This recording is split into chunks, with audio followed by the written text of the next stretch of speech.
Buying your first home can be difficult, and if you're not careful, you may fall into some of the traps that a lot of first-time home buyers do.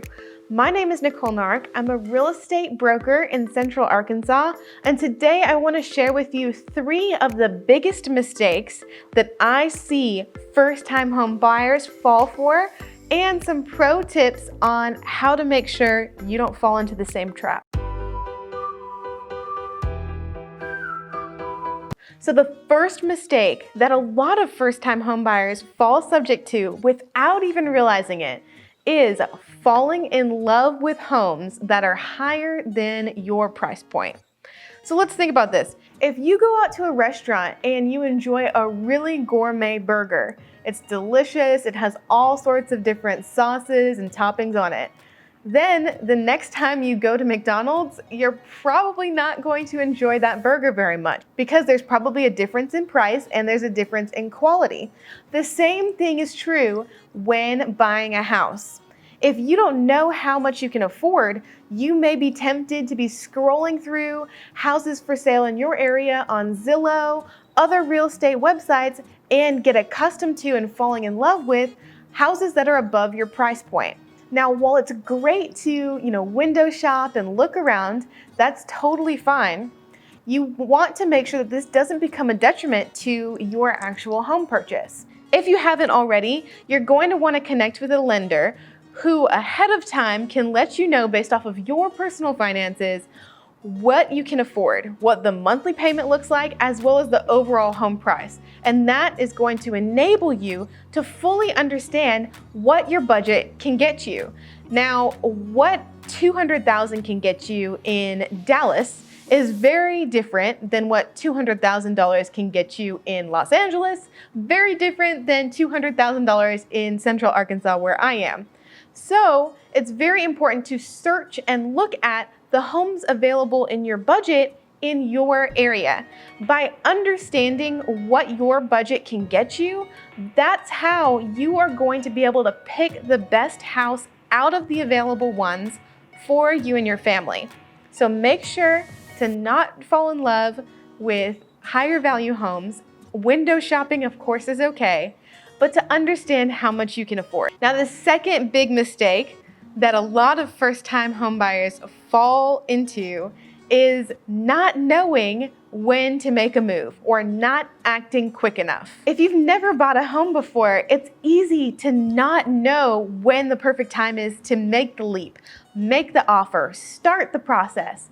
And unfortunately, sometimes if you don't make a move quick enough, you could end up losing a house that you did really like or potentially loved. There's no magic sign from God, there's no rainbow and pot of gold that's gonna tell you when a house is perfect. I hear homebuyers say a lot of times, if it's meant to be, it's meant to be. And I like to use a little bit of a different philosophy, and I coach the first-time homebuyers that I work with to think about this scenario. If you just finished touring a home and you're not quite sure if now is the perfect time to make an offer on it, ask yourself this: would you be upset if tomorrow you found out that someone else got this house instead of you? If the answer is yes, then now is probably the time that we need to make an offer. If the answer is no, then this is probably a house that could potentially be a good fit, but may not be the best, and we'll keep looking. Moral of the story is here: if you are afraid to act and you don't act quick enough, you could subject yourself to losing the house that you really wanted. The third and final mistake that I want to talk to you about is one I see quite frequently: not having your emotions in check.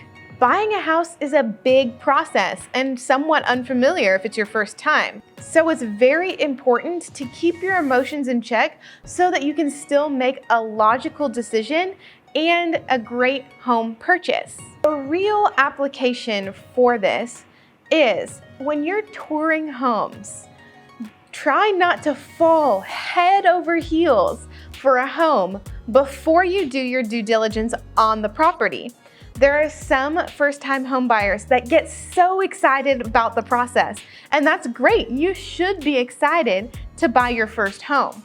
But don't let that excitement take over so much that you're rushing things uncontrollably. Just like you're not going to marry someone on the first date you go on, it's the same thing with buying a house and looking around. You're not going to walk into a house, fall head over heels in love with it, then rush the process and marry it before actually going through the inspection process, before doing your due diligence and making sure that you can get affordable insurance. You need to take your time and actually date the house before you let yourself fall in love with it. Sure, it may be a great fit and it's exciting. We can be excited about making an offer on a home, but we still need to be smart and make sure that this is going to be a really great investment for you and your family. It's important to remember that intelligent decisions are based off of data that you gather on your home, not your emotions on how you feel about the house. So I hope this video helps you out a little bit if you are considering buying your first home. It's a very exciting time, and I just wanted to create this video so that you know a little bit up front what may come up and how to handle the situations. If you have any other questions about buying your first home or qualifying for your first home loan, let me know in the comments below. And at the end of this video, I will link some of my other videos that I've made on this channel so that you can check them out. I have videos about down payment assistance, if the FHA loan is right for you, as well as the rural development loan. If you all enjoyed this video, please give it a thumbs up and subscribe to this channel. I am assembling a first-time homebuyer playlist, so look out for more content specifically for you in the future.